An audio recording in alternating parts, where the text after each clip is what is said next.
very active last week. They need to lean on him to stop the run. And a rare throw, and it's going to be a completion over the middle and a wide-open touchdown. James LePetri, their tight end and top receiver, comes through with his 4th touchdown of the season.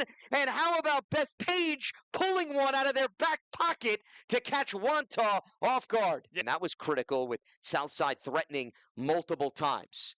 2nd and 10. The southpaw lets it fly, and he is going to find Passione for a 1st down as he is tackled just shy of that 25-yard line. Yep. Passione had some nice catches on the sideline last week, and the throw over the middle is wide and incomplete as they ran a crossing pattern but unable to hook up, and Soliday was in the vicinity trying to contest that throw. As we're going to take another look here, Loffman just put it out of the reach of the intended target. They moved him from left tackle to right guard this season, as Soliday has an opening and is still chugging along inside the 10 and down to the 5. So bits and pieces all of a sudden breaks open for an explosive run. And then a pair of false start penalties backed up Bethpage. And this time right up the right side, which has worked wonders all game long. It's another touchdown for the Golden Eagles. And it's Chase Soliday picking up where he left off last week. He had the trifecta, and here is number 1 in the championship game. Yeah. Martini is the lone back. And they're going to feed the beast. And he's got an opening, and Martini leaves Bethpage in the dust en route to the end zone for the first time today. Knowing Wantagh gets the ball to start the 3rd quarter.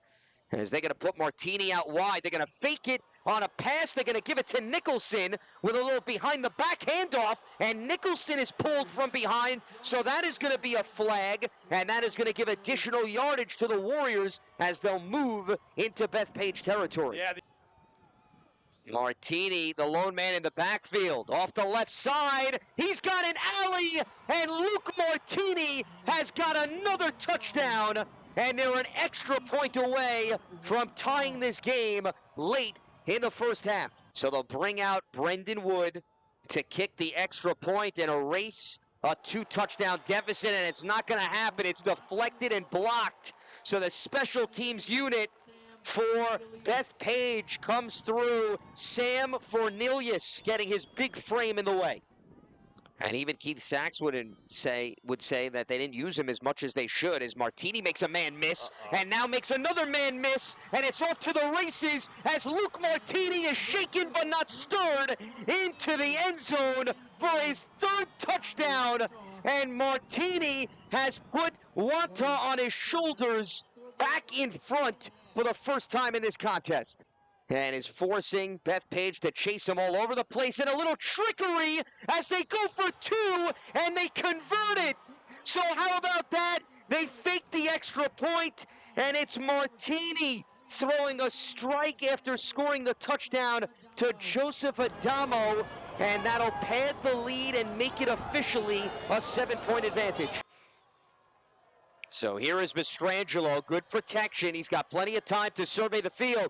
Over the middle towards the end zone, and it's intercepted by Passione, who's going to look to come back the opposite way as Passione looks up the right sideline. He's still on his feet, and he gets out of play just short of midfield.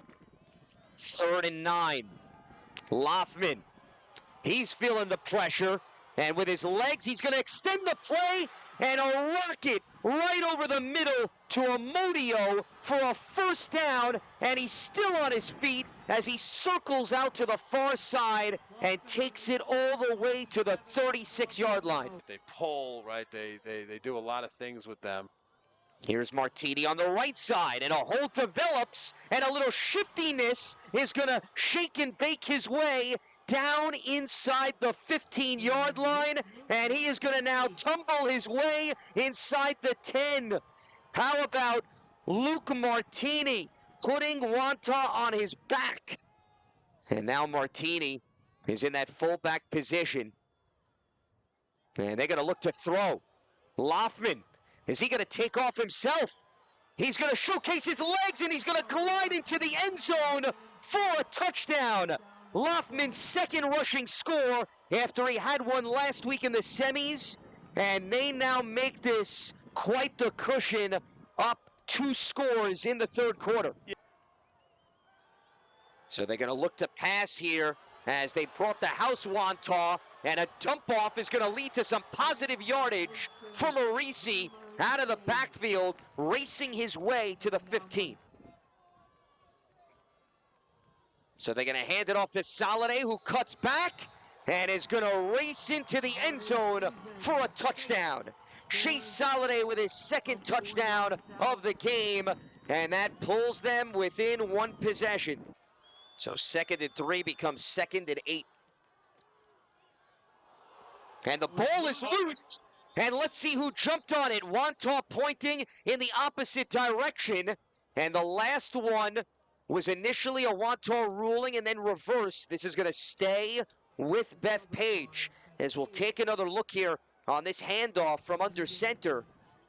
And it wasn't a clean exchange with Soliday, and it looks like Mastrangelo was able to jump back on it after he couldn't hand it off cleanly to Soliday. Farrell also is a receiver, coming in 35 catches. Mastrangelo is going to have to extend the play, and over the middle, it is intercepted. And it is none other than Luke Martini, who is putting on an absolute clinic on both sides of the ball. Schneider.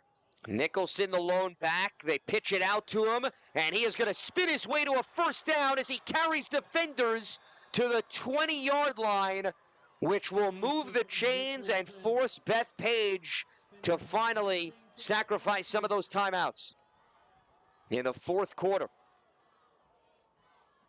And they're going to get it to Nicholson, and Nicholson is just going to slide in safely to make sure that this clock will expire with a victory formation, as one of their top running backs with a textbook play after surging forward.